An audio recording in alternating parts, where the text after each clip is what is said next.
Hey, how's it going? It's Tim Brown, and this is the Hook Better Leads podcast. And today I have a very special guest on with me, Tommy Mello of A1 Garage Door. How you doing, man? Excellent. Very, very good.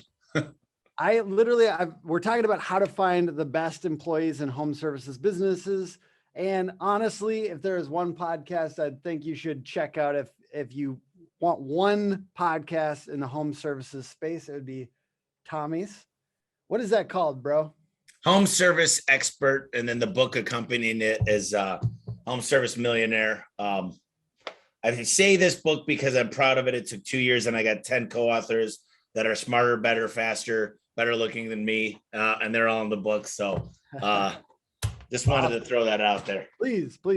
And I am very excited to talk about this because it's a serious need for people. Like, people come to us for marketing, right? And it's funny because lead generation is not as much the hot topic at this particular second. I'd say finding people is the number one thing. So we do pretty websites and all that, but you've got like this group of people that want a website just to attract employees almost. They want a better website so they look more legit, so they have better employees.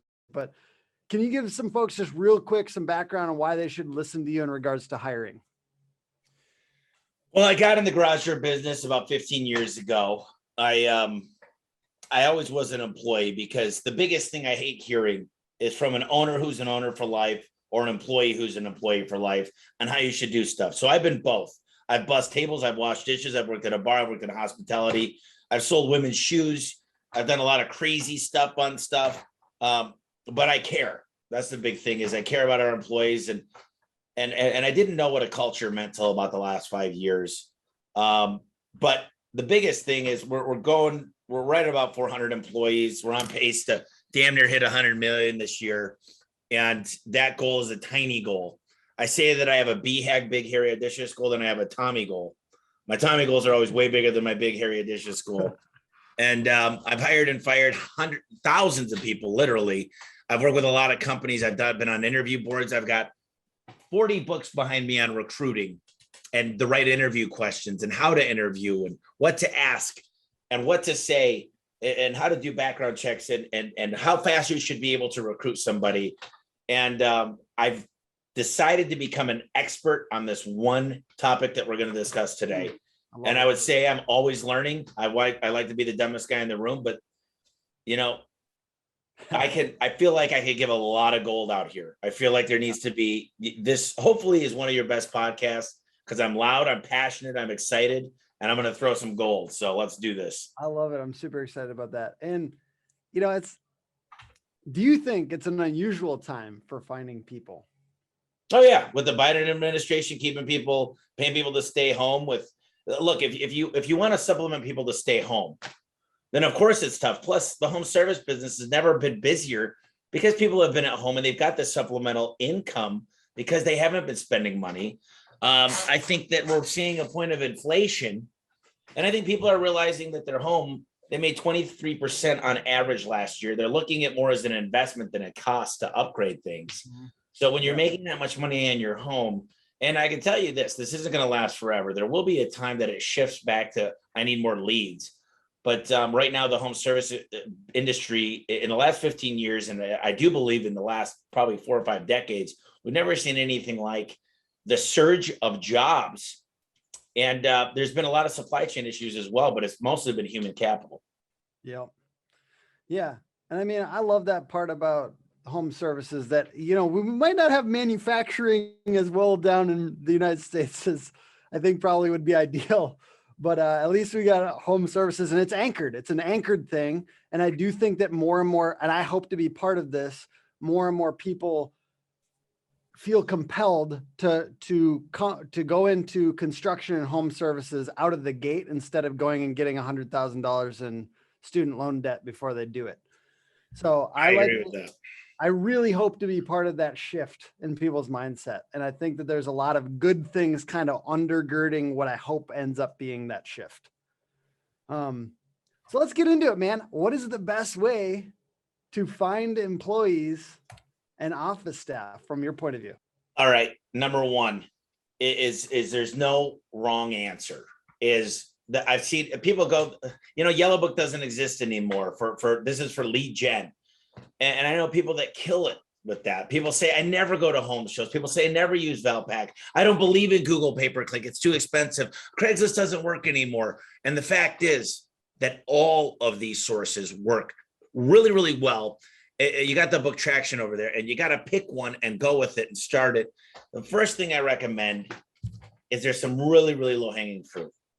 Number one, depending on the size of your company, there's no other people that know great people than your own employees and who's going to fit your culture. Are you incentivizing them correctly? I give $1,500 to every single person that recruits somebody, but they got to sign off. $1,500 is not enough. I bumped it from 500 to 1,000 to 15, and I still want to go higher. Yeah. Because do you realize a really good CSR will make me an extra $1 million, 940,000. And I could run through the math, but I can basically tell you, if you have 300 days of the year that they take phone calls, they take 20 leads opportunities a day, and that's $500 ticket average, which is low. And you got a 60% versus 90%, it's $940,000 difference. That's an extra $1 million for that CSR. I've got technicians that'll do 1.2 million versus the guy that'll do 400,000. That's $800,000 difference. And when you realize during the pandemic, it hit me like a ton of bricks. I mean, it was like the Lord Jesus just shining down on me saying, Tommy, switch your marketing mentality completely. Take it all off. I can make the phone ring off the hook. And then all of a sudden it just said, no. All your marketing, everything. When you said you do leads, you prefer leads. I don't look at leads anymore like customers or clients. I look at them as employees. Mm-hmm. I just got off a call. I said, we've got 500 applicants today. We don't know what to do. We've got so many. And I'm going to share with you guys all the secrets. Number one is we get the employees. And when we hire them, we say, look, we've got a guy that made $7,500 this quarter extra just on recruiting. I got him standing there with a big check, the big ones that you write on a whiteboard, and it looks like a check and it's signed. And so you build that referral network from within. And every time you have pizza, you have beer, you're at a bowling alley. Every time you do something great for your employees, you play, horseshoes, whatever it might be, you have your employees go live and you get a call tracking number for them, and you make sure they're posting it on there. So a tracking number, and then we've got another way where we built landing pages for them, and we make sure that it's tracked. And you say, look, let's go live, everybody. Get your phone. And we teach them how to be mini marketers to find employees, and I want them to get the credit for it. So good. That's good. That's one simple way. I gotta rein you in a little bit to say, if you were sooner, because we got a lot of guys that one-man shops. Yeah. 10 to one-man shops. So here's what you do. Or no, like I'd say even like 10 to 30 people. That's probably the most common audience. All right. So here's an idea. Yeah. I look at people's Indeed and their Glassdoor, and they're freaking garbage. And I'm not going to try to say the F word, but that's what I wanted to say. I wanted to scream it. I think you're allowed on this one. So here's the deal. You get your good employees and you say, listen, you text them, the owner or the GM texts them, and they say, listen, here's a link to my Indeed. Here's a link to our Glassdoor. Yeah. What I'd like you to do is check us out. Tell me how we're doing. And because you're taking the time to go do it, here's what we're going to do. Tim, I'm going to give you $20. And all I need you to do is screenshot the review because I need to know you left it. And I'll send it in your payroll. No one's going to send you a 1-star. So first of all, make your reputation look good to the employees out there. Don't worry about Yelp. All that stuff's important to your clients, but worry about what your employees are viewing. Number one. Number two is Indeed is by far the best place when people are looking for a job. The problem is they're in the unemployment line. They're looking for a job. So I like Craigslist. I like Indeed. I like posting every single day. I like getting great things. Write the ad this way. Here at my company, here's what I love the most. I love working with people that like to communicate. They like to move up in the company. We're a growing company. We doubled since last year. We're on pace to do this. You've probably seen us around, blah, blah, blah, blah, blah. We've got games. We've got this. We've got this. We talk about the experience, how they're going to get trained. We've got KPIs. We challenge each other. We've got performance pay for everybody. And the pay I want to talk about. But the most important thing from this whole thing is it's all about how awesome the job is. Yeah. And then at the end, it says, by the way, we're a garage door company. It doesn't say must be able to, must be willing to, has to work weekends, must work late at night. I'm like, who the hell wants to apply for that bullshit? Yeah. Okay. Nobody wants to work for the company that says must, background, blah, blah, blah, blah, blah, blah, blah. The way you put an ad out there is just to get them coming in. Then you educate them through videos, automation. So we use social media. Good. Yeah. You have no idea how awesome social media is. Number one day I'm sitting in the office just like this at a couple of buildings ago, and Adam's giving everybody their 50-cent raise because of they've been here for a year, $2 for this guy. This guy gets a bump in this. And I go, this kind of sucks. We're just giving people tenure. Then all of a sudden my guy calls me and he goes, dude, I think I made $2,000 this week. I love working for you. And he's on performance pay. Performance pay isn't what does he sell, his conversion rate, did he leave yard signs, how is his reviews coming in, different factors that it's not just straight commission. There's things that matter for the client too, because I don't like saying we're a commission shop because I think it has to be in the best favor of the pay for the customer as well. So I got excited and I started doing jumping jacks. I was like, yes, this guy made a lot of money because I knew if he did well, I did well. We both have a stake in the outcome. We're both rowing in the same direction. And so the moral of the story here is I switched everybody to pay for performance. Yeah. And I got CSRs that can make $30 an hour. Do you think it's hard for me to get a person, if I could advertise a testimonial of a gal saying, I made $30 an hour. I'm putting my girl into ballet. I spend more time with my family I've ever spent. I get to go hiking with my husband. We're going on a 3rd honeymoon now. Do you think when we get that and we share those good things that it's hard to find somebody great when our employees are willing to do that because they're the best? Probably not. I got to ask you a follow-up question to that.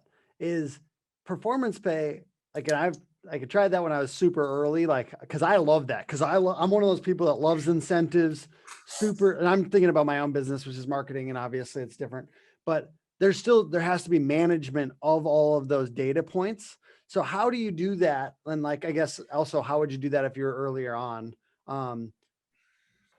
to manage all of those little data points to make sure that those incentives actually get paid out and that kind of thing? Well, number one, what you got to do is get a whiteboard. I'm a big whiteboarder. And what you got to do is say, what are the things that they're 100%? What can Tim affect 100% and him only? Yeah. Because I don't want anybody to ever have an excuse that I didn't have any control over my own pay. So I want to write down the things that you can influence directly. Mm-hmm. And then I want to write out the outcome I'm going for. Yep. Then I want to really measure what's the best. And I like people to compete against each other. I like there to be winners and losers, because when you have winners and losers, losers die off. And I could supplement the losers if it's such a high number of the winners that there's outliers. And I don't want to go into statistics. But what I can tell you is when you whiteboard it out, you pick 3 or 4 KPIs, key performance indicators, that you want to rule by. And then you spend more time. See, the pay and what it's going to do is easy to figure out how you're going to put checks and balances and make sure that it's being done correctly. And that's a role of an accountant or somebody in your finance department. But the deal is you don't have to start very complicated. Take one thing. Take, like, for example, our CSRs, if you're over 90% and every book call, you make $8. Now we have some things we add for attendance and data integrity, but overall, if you book 4 calls an hour and you're getting $8 because you're over 90%, so that you care about booking and you want to answer that call fast. What do I care about? Booking and answering it fast. Of course, data integrity matters, that you get street instead of avenue. But you look at this and you're like, oh my God, every one of my CSRs are working from home the day that COVID happened. Mm-hmm. And they all rushed to book the phone call. Then you do a weighted round robin, and it's amazing how much money the best can make. They care more than I do about booking the call. I mean, at the end of the day, they're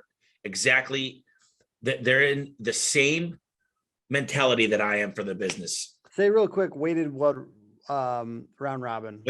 So a round robin means that me, you, 2 other people are sitting in a room. It'll go from me to you, to them, back to me. When you do a weighted round robin, let's say me and Tim are sitting opposite. So I go, Tim's number 2 at booking calls. I'm number 1. If I'm on a phone call, it'll go to Tim, and then it'll go to the next best person, the next best person. Gotcha. But if I'm off the phone, then it's going to come to me almost every time, because I'm such a good booker. But you don't want to get us, see, the best. What's the system for that, by the way, real quick, just to make sure that other people can get up on this too? What's the actual tech behind that particular? So it's called VoIP, Voice over Internet Protocol. Yeah. And any VoIP company out there to make these things happen. So we have that for our contact forms or our like Calendly thing, but we don't have it for phone calls, which sounds dope. So, well, I'll tell you what, if you're not, okay, here's the deal. if you're not using the technology that I'm talking about, Yeah. you might as well quit, go out of business. These old guys, they they say they don't want to get involved with this. Mhm. Good luck. Tell me what market you're in. Please email me, text me, whatever you can, because I'm coming to your market. I'm going to come to your market and put you out of business. Okay. I love these guys. I love these guys that say, I'm just not ready for that. Oh, I can make a lot of money in a truck. Let me tell you this real quick. And I'm going off on a tangent here. And I don't know if you're okay. Down. Those guys in a truck. I used to be in a truck. So I started 14, 15 years ago in a truck. So I love you guys. But here's what I do know. You don't freaking charge enough money.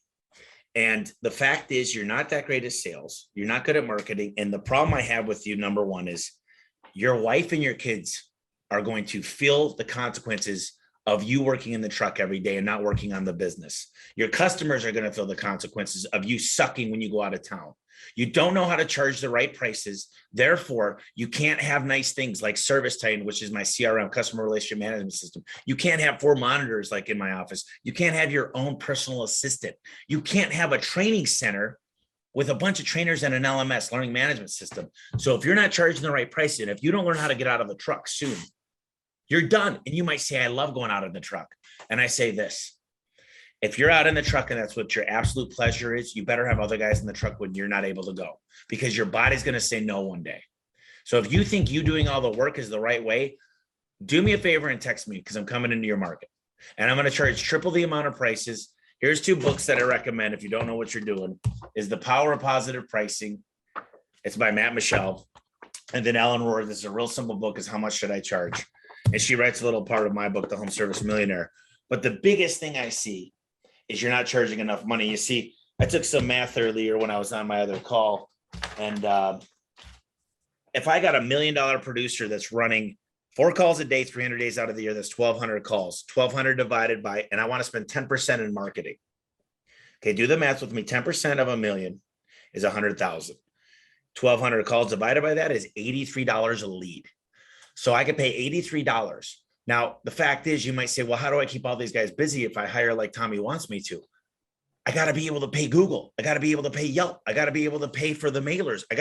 And I come up with 90 million ways to get customers, but it costs money. And if you're not charging and you don't get the producers, but here's where we revert back, charge enough money and get the producers that have high conversion rate, high average ticket, and high customer satisfaction rating. Listen, it's a good day for me. I'm high in energy today and I'm putting a lot out there. And if you got any questions when I'm going through this, but I'm going to keep throwing gold nuggets, because I'll tell you this, if you're getting 500 applicants, the average person on TikTok spends 58 minutes a day. You think your avatar is sitting on Craigslist or going on Indeed? They are on TikTok, Instagram, they are on Facebook, and they are on Twitter, and they are on YouTube. And their average avatar, if you don't figure out your avatar, he might be 23 years old and this is his goals. This is what he wants to do. But define your avatar, figure out where they live, and plague them like a virus with your ad. And they will. And then you got to get back to them. And you know what? I'm working with a guy right now. And I don't want to go into details, but if you want to revisit this in 2 months, I'm testing it out as the best thing I've ever done in my life. Okay. And he created a system that the CRM actually text messages the guy where they saw the ad. It tells him all about the company. It sends him videos. I got a dog named Finnegan, and it says, every time you fill this out, Finnegan gets another treat. And it's fun. And we are getting so many amazing 10 out of 10 employees. And what I'd recommend is maybe me and him come on, because he could explain the system. He designed the system. I'm just more of a recipient of it. So just down the road, I've never seen anything better. And right now I'm getting coached. I actually got 2 trainers for TikTok because I'm obsessive. Yeah. And as I learn this stuff, people go, TikTok, Tommy Mello, he must be drunk today. But the fact is, listen, TikTok is blowing up. People are spending more time on TikTok than YouTube. Yeah. How old are the dudes that are training you, by the way? Like you have people training you on TikTok. How old are they, by the way? Oh, these guys, one of the guys is 27 and the other guy's like 30 something. But the fact is, I just started doing a TikTok trainer too. So I was just curious. Dude, it's nuts. My dude's like 19. So a lot of these kids, listen, I got another dude that's 20. And the fact is, I'm obsessed with the tools they're showing me. And they're teaching me how to follow similar like posts in other home service industries. Sure. What virality is all about, going viral. And the fact is, I'm telling you, it's such a different playing field with what I'm learning about social media. So first thing is first, you need to build your social up. So how do you build your social up? A great thing is, can you imagine just if you take time to just write down these things, and a guy comes home from work and he pulls up in your wrap truck and he goes, hey, and a cute girl walks out. She's 22 and she's just been sunbathing. No, I'm just kidding. I don't know. Yeah. But she walks out there and she goes, hey, how'd work go today? Dude, I set another record. Me and this guy are having a competition. Well, did you bring the paycheck? And no, I didn't bring a paycheck, but I got a pay stub on my phone and it zooms in and he made $1,500 this week. By the way, what I love about this job is A1 trained me. They started out as an apprentice. Within 2 months, I flew to Phoenix and I became a guy that can make 6 figures my first year. And then you got the significant other. This is the most important piece. You know, this is my boyfriend's 4th job, my husband's 4th job. It's so cool that you got a company that does insurance. They do PTO. But the difference is, forget about all that stuff. They make pancakes for him in the morning. The owner's out there flipping pancakes. It doesn't need to be expensive stuff. If you're a small company, you can't afford that stuff, that's fine. But they just give a shit. They're making pancakes. Okay. They listen. They do these things. And what I love the most is they care for me too. I'm on board. When we go to dinner, I'm invited. And I got to tell you, this is the best job he's ever had. And when you get the significant others buy-in, this is what I'm learning. Well, I'm on a lot of podcasts, and this is something I've taken from other podcasts, is we're going to be sending flowers, roses, when the guys fly to Phoenix to their significant other and saying, we appreciate that you're part of this too. We're going to send a gift for the kids and say, sorry, dad is not home for the next month, but he's going to come back a better, stronger, more efficient, fun man. He's going to be more involved in your soccer coaching. He's going to be more involved in this. And these are the things that I want. These are the things that I want. So getting the buy-in of everybody. Dave Ramsey says you take the significant other always out to eat because you look at how they treat each other. If they're not treating each other with respect and he's not opening the door and doing nice things, then he's got a tough home life, or she's got a tough home life. If it's another, and that's going to make it really, really hard for them to be great at work if the home life's not great. And I can tell you this. I don't even think you got through all your questions, but I'm going off here. And no, actually, I have all my questions through. So anything else is just frosting. It's perfect.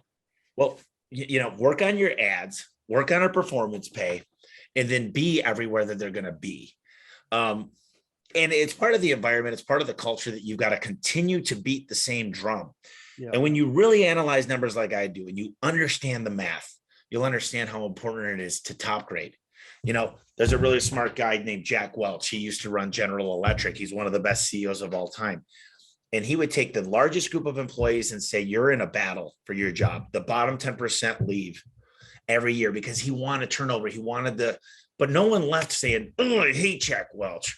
They said, look, I knew where I was first quarter, second quarter, third quarter, fourth quarter. I knew where I was at the end of December. I knew I couldn't get there. So, hey, I'm packing my bags. It's time for me to go, because they didn't have the competitive spirit. Another thing that I always look for is I want to know how competitive you are. You look up a thing called Spark Hire. Everybody does a video interview for me. So they go on and I ask all these questions. I'm videotaped and I'm going, hey there, listen, I got to tell you, I started A1 Garage Service about 15 years ago. And the biggest thing for me is I walk in with a smile every day. I love my employees, and I don't even call them employees anymore. I call them my coworkers because they work just as hard as I do. We're all working towards a common goal, and your life matters. I want to know why you want to work for A1 Garage Service and what you want to do and what you've heard about us. And then I ask 4 other questions. That way I don't need to, and I could tell within 10 seconds if I even want to interview that person on a phone call or a Zoom call. And these are the little things, these little softwares that I use, these things that I use to auto text message, auto voicemail blast, auto email. And the thing is this, the reason I give out all the information, and here's a little secret, Tim, the reason why I'm giving everything I have out there is because I get it 10 times. That book by Grant Cardone in the background, I get it 10x back. Yeah. People call me up and they say, hey, I got something for you because I've learned so much from you. So I don't mind putting it all out there because people come visit and they say, Tommy, you thought that was cool. I got something even better for you. So I'm able to give everything, and people think I'm nuts. And I have people tour my shop, and I have people come in and I'm not going to give them my exact playbook. Another thing that I have here that's really cool, Tim, is this is just one little bit. This is one of 5, but I got 29 others. These are, look at this. This is my manual that Al Levy helped me build. Take your time. The longer you can take to get to know the customer and actually work on the garage itself, Yeah. there will be more perceived value. Yeah. How the cones and coils work. Look at, you want to read about the technician manual, like transportation, you've got required meetings, you've got 50 pages.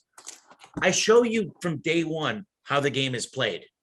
Yep. And then the KPIs are the scoreboard, and you get to know exactly who's in the lead. And it's complete transparency. And to have this kind of stuff, not a lot of companies have this. And I think they got a huge disadvantage. Totally. And I think like people can get started. One thing that I like, and I don't know how you feel about this, but I'm just going to throw it out there for fodder here is, I do like our people being part of building the standard operating procedures. Like that was one thing a coach told me one time. I would love to hear your opinion on this, but because I was owning every single one, I was writing every single one and like, like putting them together. And he's like, you got to involve the people. I mean, it was a small company. So to go from 5 to 15 now, starting to get the people involved in writing those things was big for me. Cause it's not, at that point, it doesn't have to be one person, but how do you feel about that? Well, I think you get your executives together. If you're only the single person, you get you and your wife and then, or you and your husband. But I think what you do is you say, here's what we got started. And then you send it out to everybody and say, how can you make it better? This is a read only, but if you got anything, I've created something that you could add. And what I want to know is, listen, there's only 3 answers to these questions. No. And here's why. No, we can't do that today, but we'll revisit it in 3 months. Or yes, let's get that going. Yeah. But there's one thing I ask is that it needs to be a win-win for both of us. Because if I look at your pay and I ever get discouraged and upset, then there's something wrong there. And if you look at your pay and you say, A1 got me again, and that Tommy Mello took advantage of me, something's wrong there. So it's got to be mutually beneficial. So whatever you come up with can't be, I want $50 extra if I get a Yelp and a Facebook post or review. Yeah. It needs to be mutually beneficial. And you've got to convince me and everybody else on this team why it helps everybody the same amount. When you can have an honest conversation with the camera and say this, Tim, things always haven't been this easy. But what I appreciate the most is we've reinvented ourselves every year. And I can tell you a story about a time when my girlfriend at the time broke up with me. She said she didn't want anybody to do with this type of person that works so much. But I knew there were so many people that were relying on me, their kids. At the point we were 50 employees, and each person had an average of a significant other and 2 kids. So if you take that times the 4 people it was really 200 that we're counting up. But all I'm trying to say, Tim, is see the way I'm telling a story. It's heartfelt. I'm looking at you in the eye. I'm smiling a little bit. If you could learn to portray those messages and have high passion, high energy, the results are staggering. But if you're one of them employees that like smoking and just coming in hungover, this ain't for you. We are going to work long days, weekends too, if some days. But I'm going to tell you, you'll get paid good, if you try hard. But that's crap. Yeah, I think ultimately it comes down to people have this old school mindset, like they're grilling the interviewee. And I kind of treat each interviewee like I'm pitching to them a little bit. The truth is I might not hire them, but I feel like I'm pitching because the best hires that I have, at least they had that experience. You know what I mean? The best people that I hired had the experience of me telling them exactly why this was awesome. So then when I go back and give them the offer, they're not out because I basically did what you're saying, which is kind of grilling them and acting almost accusatorially like they aren't going to be a good fit. You want them to do their homework on you beforehand, and you want to send them all the stuff to do that. So, because in my first interviews 10 years ago, I used to say it was an hour and I'd talk 59 minutes. And then I'd be like, we didn't really learn much about this person. So I try to ask questions that aren't yes or no. There's a good book called Who. It's on my shelf. I got 3 copies. That's a great one too. Yeah. But here's the secret sauce.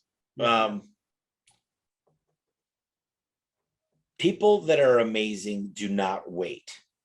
They require being sold on the job.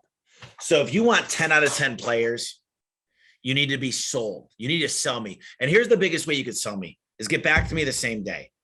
Get me a ride along within the next 3 days, 72 hours. Mm-hmm. Make me feel like I'm important, because if you can't do that for me, then I know your company is a piece of poop. Number one. So these guys that take an average of 30 days of onboarding and this and that, and they're unorganized, good luck getting A players. Number two is I played a lot of high school sports. And I got to tell you one thing. The best coaches, they know how to breed A players because of the culture, because of the discipline, because of the time they invest into them.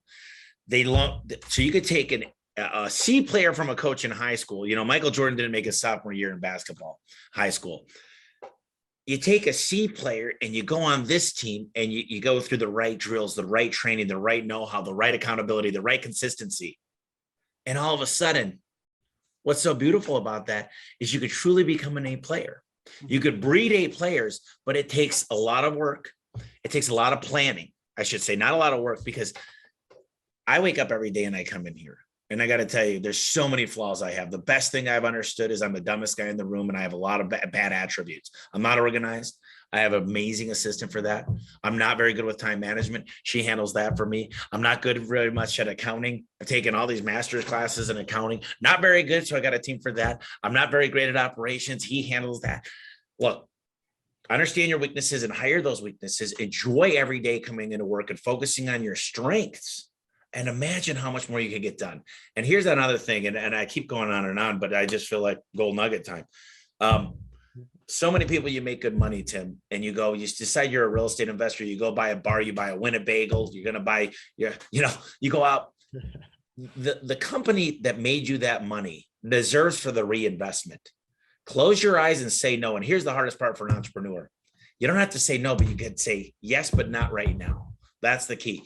And the secret is reinvest everything, because right now you're putting sweat equity back into the company. The company, you put sweat equity in and it finally is paying you back. Put it back in and watch it multiply times 10. It's delayed gratification is what it is. And if you could do that for a few years, your company, when you're putting that money back in, it's going like this. Boom, boom, boom, boom, boom. That's why we go from 100 to 300 to next year. I'll be over 1,000 because I'm putting it back in. And so many people, you got ADD and you're like, I'm a real estate investor now. I'm going to put the money in here. I got my slush fund in Bitcoin. I got this. And all of a sudden you go, my company doesn't have much money. My employees are pissed off because I don't take them out to eat, because I don't have any money, because my real estate deal didn't work, because I got sidetracked with that and I wasn't able to finish it in time. So it stood on the market and I was paying hard money. Bitcoin fell down. Oh my God, put it back in the things you know.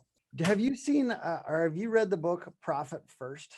Oh yeah, Mike Michalowicz. Yeah, I have it. He actually was on my podcast, Michael Michalowicz.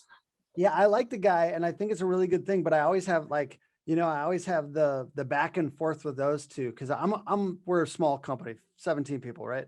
So, and that's including me and my wife. I got to throw us in there. So, but this idea of like plow back, and like he's such a separated out guy. Mm-hmm.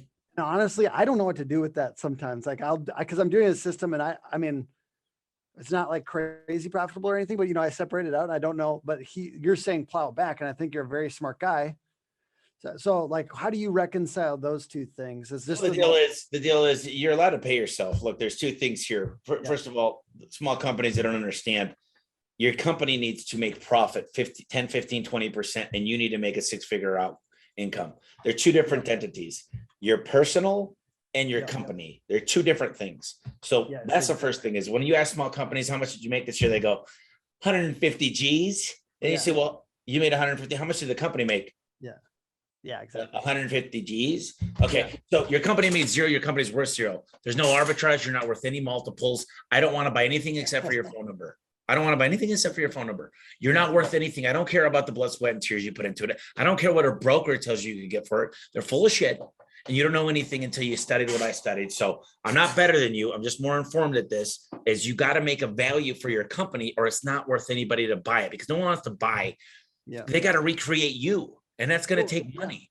So I respect the shit of what you're saying, but how do you reconcile? So profit first. Yeah.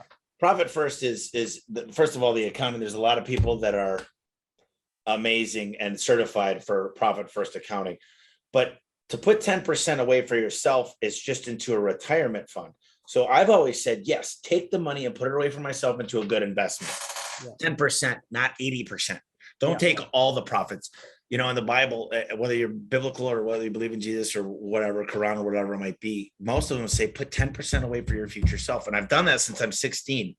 And there's well over $1 million in that account that I've not touched. I've never reinvested it, never put it back in the company. So I did put 10% away, but 10% is a very, very good number, and it's a small number. And you're saying don't sit there skimming off 30% all the time. And then you're saying take that other 20% and put it back in as much as you can, but then make sure that you do take profit.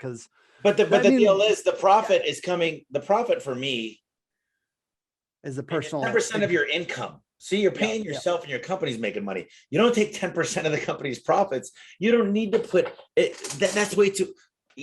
I'd say this. I'd say if you want a good slush fund, take 4% of the companies, especially while you're building, because everything reinvested into that makes a lot of money. So the problem that Dave Ramsey and Michael Michalowicz, and I love Michael Michalowicz, have is they're going after the masses. They're not going after the great entrepreneurs. They're not talking to the people that understand leverage. They're not talking to the people that understand how to take, listen, do me a favor, take $1,000. You double it, it's 2, then it's 8, then it's 16, 32, 64. Then it becomes about 130, and then it becomes 250, then it becomes 500, then it becomes $1 million. You double $1,000 9 times, you got $1 million. You got to figure out how to get that first 1,000 and keep continuing to make decisions to double it. 9 times you're a millionaire. Keep doubling it again 9 more times. That's when it gets really fun, because now you're a billionaire. The crazy thing is, if you do it right, you're going to make a lot of freaking money. But the difference is reinvest in the things you know. Yes. You don't know what Bitcoin's going to do. You don't know if the real estate market's going to go up. You don't know any of that. What you do know is if you reinvest it into yourself, there's no better thing I can put the money in, but you got to save money for a rainy day, because nobody planned on the pandemic. Nobody planned on a lot of things happening. So you put that money away for your future self, and you make a deal right now. I don't know how you shake hands with yourself, but you shake hands with yourself and you say, listen, here's what we're going to do. You are not going to even realize that this money exists. It's going to come out of your checks, and you're never going to look in that account except for the quarterly ones you go after with your financial advisor. And you're going to make sure it's in a safe growth fund that will make you an average of 7 to 10% a year. Don't get crazy. And if you do that correctly, you're going to be very, very successful in life, and you're going to have a plan B. But that's what I would recommend. I'm not a financial planner. I just know that there's nobody better to bet on than my work ethic, what I come in and do, my management skills, my leadership skills, my consistency, accountability, and everything. I think that's a really good point, and a mixture of, we understand that we want to plow back stuff and take the investment to, or, savings and stuff. So, I appreciate, I was picking your brain specifically for myself there. So I appreciate No, this is what you do on a podcast. This is why you start one. Everything I do on the podcast is picking my brain. Exactly. So anyways, go ahead. One more piece of advice. Sure. While I'm giving advice. The best thing you could do when you're a smaller company, and I mean 50 or smaller, is you got a lot of people out there that are trying to pay it forward and give back. You get yourself out of your hometown and your home state, and you find a role model, the biggest, best company in something similar to what you're doing. And you read everything you could. You almost are becoming like a stalker of them. You follow the owner, you follow the business, the CFO, you learn everything you can. You make a notebook, you fill questions up, and you simply ask, what would it take for me to come out there? I don't plan on ever competing against you. I'm here to learn. You definitely are my role model. You're my superhero. You're everything I want to become. And you go there with just this million questions, and you get out of your comfort zone. You get away from your family because you're there. You walk in and you start breathing the same air. You start watching every little thing. You start learning about operations. You start learning about the software they're using. You talk to their marketing department. You look at their training, and you understand where you need to become. The biggest thing is you never seen before what you need to become. So I wrote $1 billion a year. That's what I wanted to do in revenue. No. I put 100 million on as my first number. I put 100 million. Was it 100 million or $1 billion? No, it was $1 billion. And I said, all we need, I think 500,000. We need 2,000 techs. So I reverse engineered how many we need to hire. And all of a sudden it became reality here. Everybody will tell you how we're going to do these numbers. And I had it on this whiteboard that which is in the other room, and this was 2 years ago, but people thought I was insane till I gave them a map of how to get there. The map is simple. Who do we need to become? Tim, Darren Hardy talks about the 100 things that he wanted in a wife. He wrote down everything from her hair color to great mother and sympathetic and caring and athletic or whatever those things were. And then he realized what he'd have to become to get a woman like that. So he wrote 100 things down that he'd have to become. And what I challenge you guys to do right now is write down 100 things that your company must become for you to have great employees, for you to have a lifetime of great experiences with great clients, that people want to do business with you. You need to be honest. You need to be caring. You need to be a good communicator. Write down this list and think about it on a daily basis on how you can create that for yourself, and watch what can happen. Absolutely. That's all I got. Yeah. So what people are going to be potentially interested in going and reading your book, if you could throw that out there one more time. Yeah. The book is called The Home Service Millionaire. It's 200 pages. I put some really, really good information in here. Al Levy talks about how to build manuals. Alan Rohr charge more prices, service agreements, how you could sell your company as a bonus chapter at the end. I got the COO of Home Advisor in here. I got the CEO of Service Titan, a $12.5 billion company, a good friend of mine, how to pick the right CRM. Homeservicemillionaire.com /free if you want to pay $9 and just pay the shipping and handling. And then the podcast is Home Service Expert. And I'm always trying to give great information out there. So if anybody ever wants to share with me or have a conversation or come visit, we do a pretty good job of making that happen. Awesome, man. Well, I appreciate you. I look up to you. And I think like I said, your podcast is probably the best that I've heard in this space, 100%. So thank you for that, and keep bringing awesome people on there. Wink, wink, me one day. Yeah. We'll have to get the hook. But yeah, appreciate you though, dude. And thank you for taking the time out of your day. And obviously the podcast is put on by hookagency.com, Hook Agency all over social. Anything else you want to throw out here at the end here? You've earned it. Yeah, let's just say the last thing I'll say is people always ask me, if you had $5,000, what would you do to start a business in marketing? And if you're looking to make a business, I believe Google is God. If you're not doing LSA ads, you don't understand how GMB works. You're not taking advantage of friends and family, starting making videos, starting to get involved with social media, do yard signs, simple things that cost nothing. Simple things, friends and family. I'm going to go tune up 150 people's doors, and I'm going to say, check me out on these 4 places: Yelp, Google, Nextdoor, and Facebook. And I'm going to get a video testimonial. These are easy things when you're a one-man show. You've got the advantage to be able to take more time than anybody. You're the owner. You care the most. The owner's out. Whenever I'm in a garage, whenever I answer a phone call, I don't tell anybody, but they go, are you the owner? Because you could genuinely hear your passion, that you care. And if you aren't getting asked that question, you better wake up and smell the coffee, because you need to know sales, marketing, and numbers to be a good owner. And if you don't, I hate to tell you this, but you're better off as an employee, because otherwise you're an employee that works 24/7 in your business. Your relationships are going to suffer, and it's not going to be easy, and you're going to be depressed. So don't mean to burst anybody's bubble, but you go out there and you get it. You get it, you get it, you get it. And that's all I got. Appreciate it very much, man. Thanks for spending the time. Thank you. Appreciate it, Tim.